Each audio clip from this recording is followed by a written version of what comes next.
Hi, my name is AJ Murray. I'm the superintendent in Crandall ISD. I wanted to take an opportunity today to tell you about something really important that has happened in Crandall and that will be happening on November 5th at our election. Our school board has called for a voter-approved tax ratification election, or a VATER. Some people also have been calling it Proposition A. But all of those words kind of are focused around the same thing. They're focused around a tax increase for our citizens to help provide additional money to our school. So to help you understand what that's about, I want to start with school finance. So school finance is really made up of two different buckets of money. The first bucket that you see represented here, the yellow bucket, is what we call the maintenance and operations. And if you think about the maintenance and operations bucket of your house, this would be the things that you pay for out of your checking account. You pay for your insurance payments, you pay for any utility payments, you pay for your cars, things like that. Those are what you pay for out of your daily operating costs. And for us, that's school supplies for teachers, the paper that they use. It's our insurance payments. It's a lot of things that help our school function on a day-to-day basis. But in schools across the state, about 80 to 82% or 80 to 85% of that bucket is made up of teacher salaries. So if we were to add money to the yellow bucket, we'll be increasing teacher salaries along with all of the other things that happen out of that yellow bucket. The gray bucket on the other side of the screen there is the interest and sinking fund. And when we think about that in terms of your house, you might think about your escrow account or how you pay your mortgage payment. For us, this is how we pay back our bonds. This is how we pay all of our interest and all of the construction, repairs, technology, the things like that that are capital projects. And so what's really important to know about school finance is that you can't take money from the yellow bucket and pour it into your gray bucket, and you can't take gray money and pour it into your yellow bucket. The two buckets have to stay independent of one another. So for the first time in Crandall ISD's history, we are asking our taxpayers to approve a tax increase that will allow us to put more money into our maintenance and operations budget. The interest and sinking budget, every tax election that we've ever held before this, every time that we've called for a bond, all of that tax money has gone towards building new schools or for construction, for remodeling, for keeping those kinds of things current. And this tax election, what's very different about this one is that the money is going into our daily operations. So our daily operations, and really what we're hoping to get from this tax increase, is additional salary money to help retain and attract new teachers to Crandall ISD. We know that we have some curriculum issues that we need to address, and of course we have, as always, the safety and security of our students. So Proposition A is all about adding money into the yellow bucket for those three reasons. So why are we having to do this? Well, there's a school funding gap. In Crandall ISD, as well as across the state, there's been no additional revenue coming from our state legislature since 2019. And yet, inflation is at the highest it's ever been since 1981. So when your funds coming in are stagnant and you have an increase in all of your costs, it creates this gap. So in Crandall ISD, we've done some things to help try to minimize that gap as much as possible. We've reduced spending, we've reduced budgets across the district, we have not filled some positions that perhaps we could have or have had previously. We've combined jobs to create a little bit of space and money, but we've reduced a lot of budgets in Crandall. Secondly, we've increased attendance. We've gone from a 94.1% attendance rate, increasing that by 0.5%, all the way up to 94.6. And as we'll talk about here in a few minutes, schools are funded based on attendance. And so raising attendance has been a goal for us. And I know you've probably seen us talking about having your student at school every day and how important that is, not just for their learning, but also for us financially. And so for the first time in Crandall's history, we've had to pass a deficit budget of about $1.5 million. We take that out of what's called fund balance, or for us You might equate that to your savings account. And so we've had to take that $1.5 million out of our savings account to make ends meet this year. And you know that if you were to pay your electric bill out of your savings account, that it wouldn't be very long until you were in some financial trouble. So we are asking our constituents to consider adding a tax increase to put more money in, help us balance that budget, but then allow us to do these things that we've talked about and that I'll talk about a little bit more here. It's important to note that the state requires us to keep about 3 months of operating expense in our fund balance. So currently we have about 3.5 months or 3.5 months of operating expenses. We've taken a little bit of that out to make ends meet this year.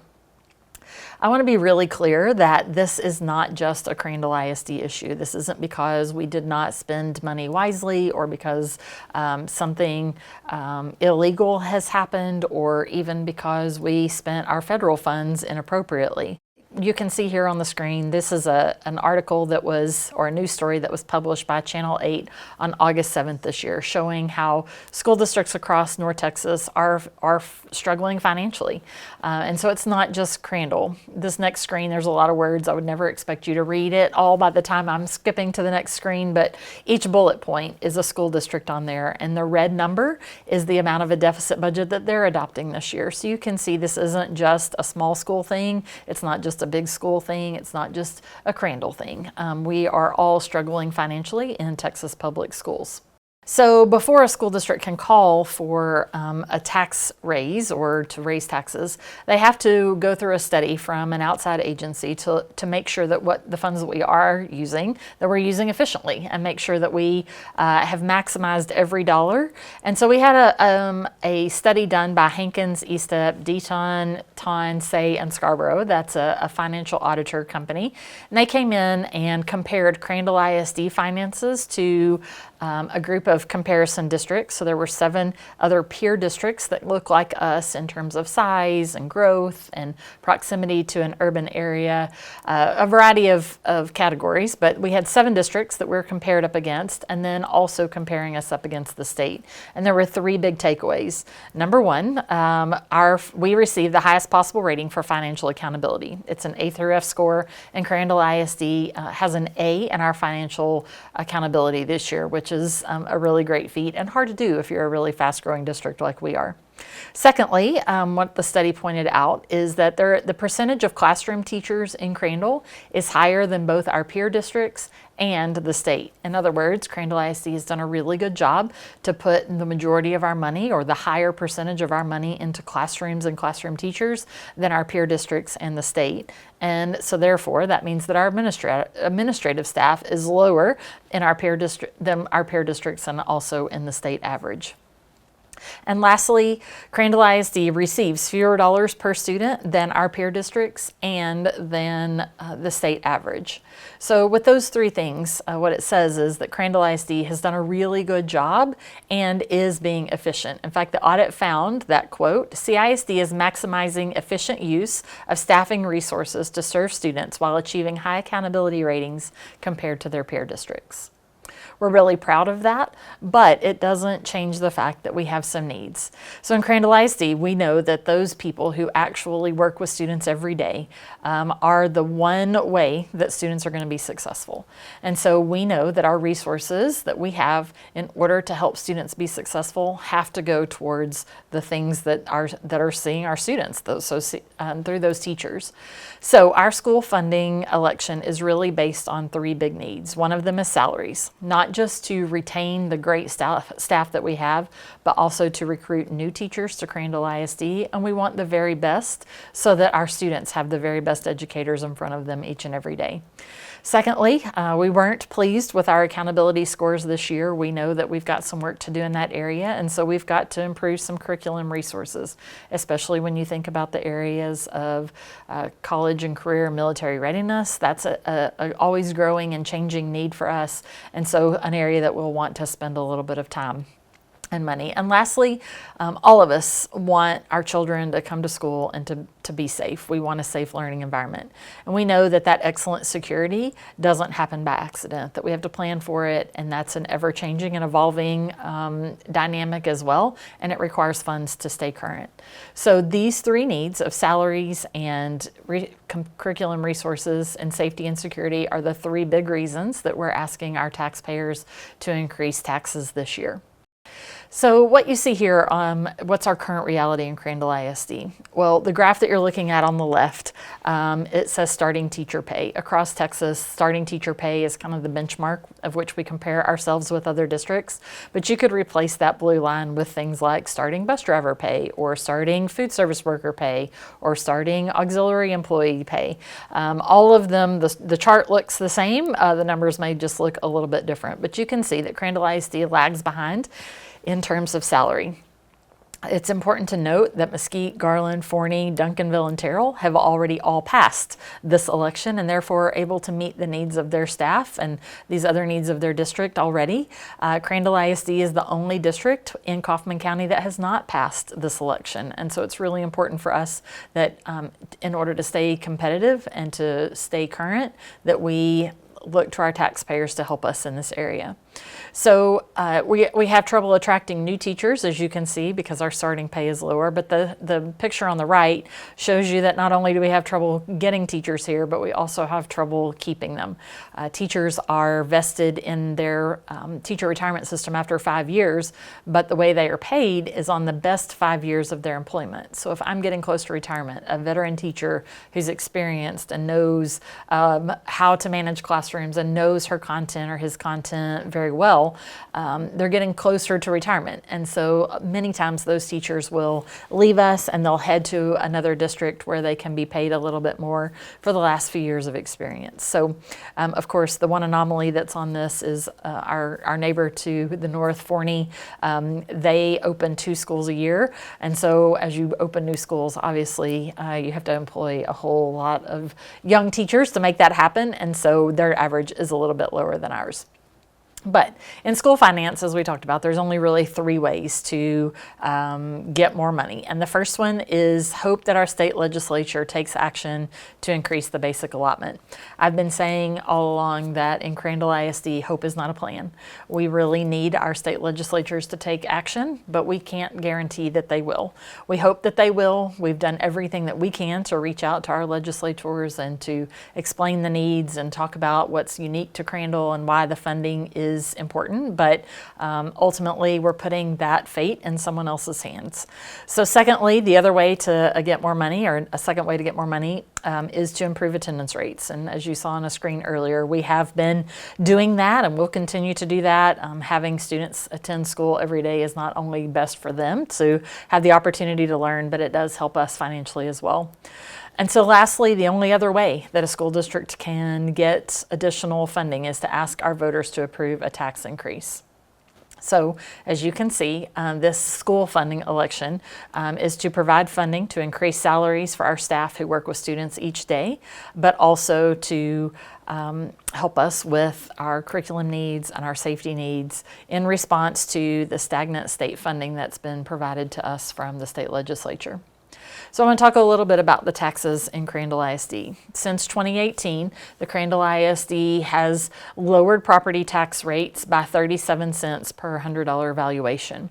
The first thing that always happens when people see this graph, they say, well, if you knew you were going to need the money, why did you lower taxes by that much? And while I love to take credit for the fact that taxes have lowered, unfortunately, this too is a product of what happens at the state legislature. We've been required, due to the homestead exemptions and the increase in homestead exemption over the course of the years, to lower the tax rate. And so we've gone 37 cents lower since 2018.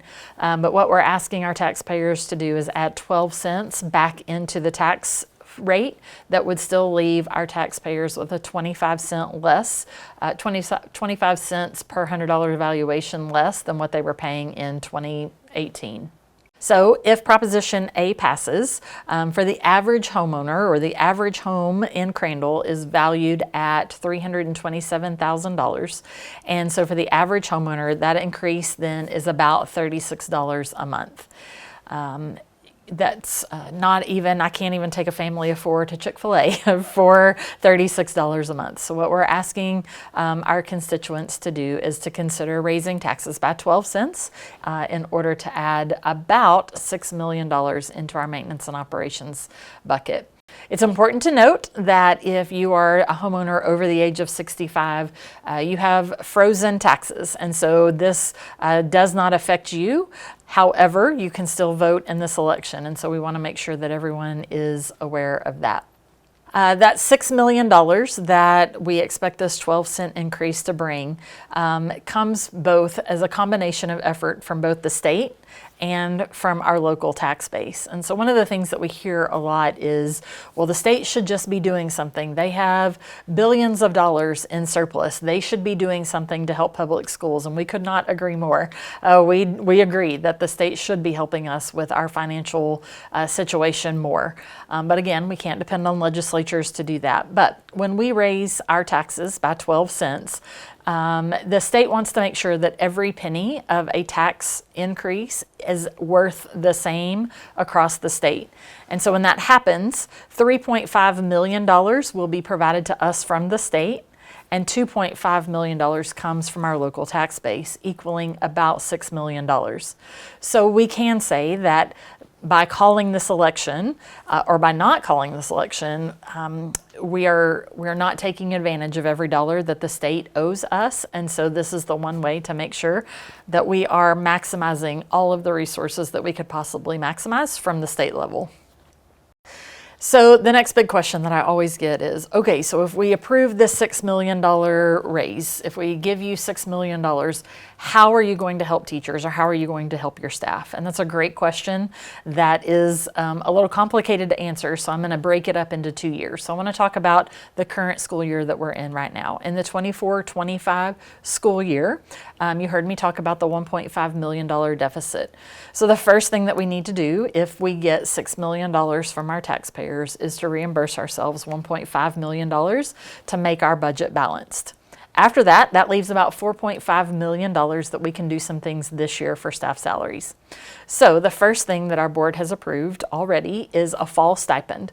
So every employee who's on the teacher scale will receive a $2,000 stipend in November, right before you go on Thanksgiving break, and every administrator or auxiliary employee will receive a $1,500 stipend.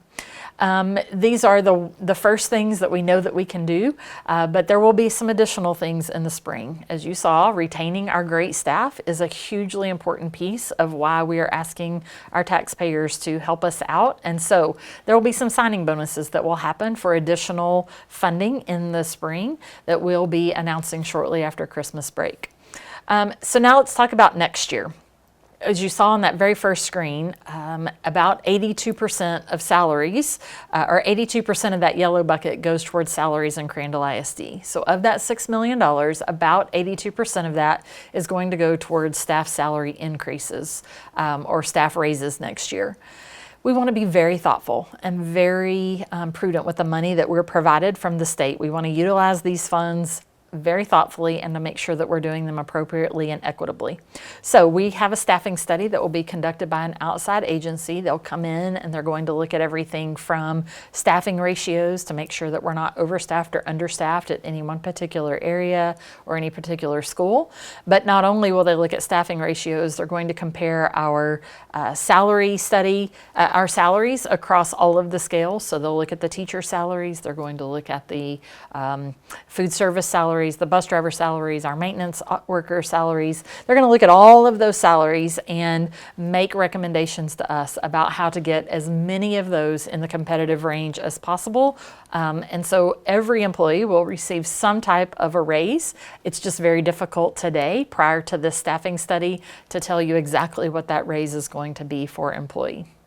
But we know that if Prop A passes, we're focusing on three things: making our salaries competitive, improving our curriculum resources, and maintaining that excellent security. So I want to talk just a second about what you will see on the ballot come November. The tax laws dictate the language on the ballot. If it were up to us, the ballot language would look very different. But unfortunately, we don't get the opportunity to change the tax language. So I want to make sure that I read this to you and explain to you kind of what it is that you're seeing here.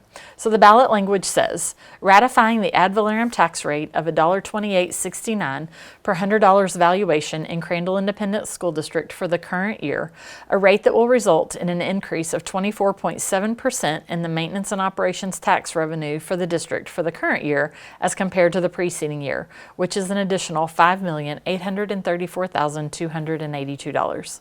So there's a couple of things that I want to point out about this. Number one, a vote for Proposition A means that you're increasing your taxes by 12 cents to improve salaries, improve curriculum resources, and improve safety and security in our district.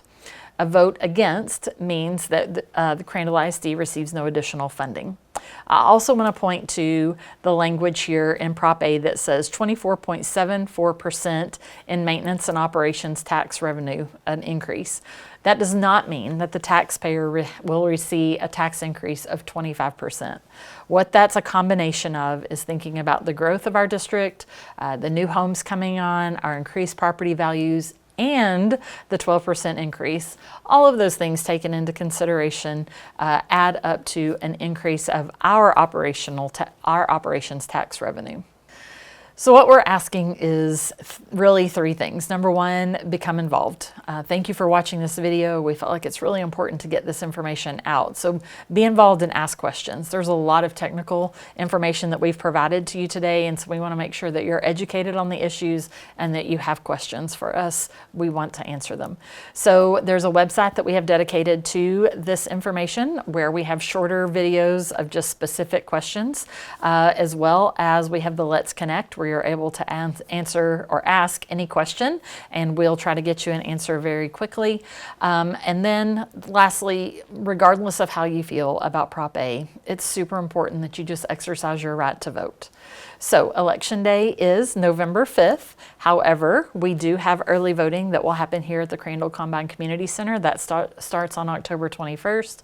It runs through November 1st. So early voting, and then of course Election Day on November 5th. Thank you so much for taking the time to hear about our Prop A. Please let us know if you have questions, and we look forward to seeing you at the polls.